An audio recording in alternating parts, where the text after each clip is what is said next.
Създадохме агенцията по преписванията през 2018 година. Помните, когато стана големия срив в агенцията по вписванията и ние тогава решихме, че трябва да има и агенция по преписвания, разбира се.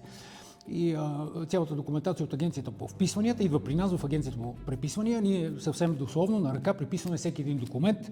Ето виждате тук как е много старателно. Сега вярно, допускали сме някакви грешки, ние сме хора и ние допускаме грешки. Това е най-много някъде да се смени собственост на фирма или на притежание някакво, било то земя или апартамент, но случат се такива неща. Слава Богу, много рядко се случва. Това се случва един път на 10-15 документа, да речеме. Но обаче, освен агенцията по преписванията, ние имаме една подагенция, която е агенцията по отписванията. Ако някъде се наложи нещо да бъде отписано, минава през агенцията по отписванията. Но дали ще мине в агенцията по отписванията или в агенцията по преписванията, няма никакво значение. Просто всичко обратно се връща в агенцията по вписванията.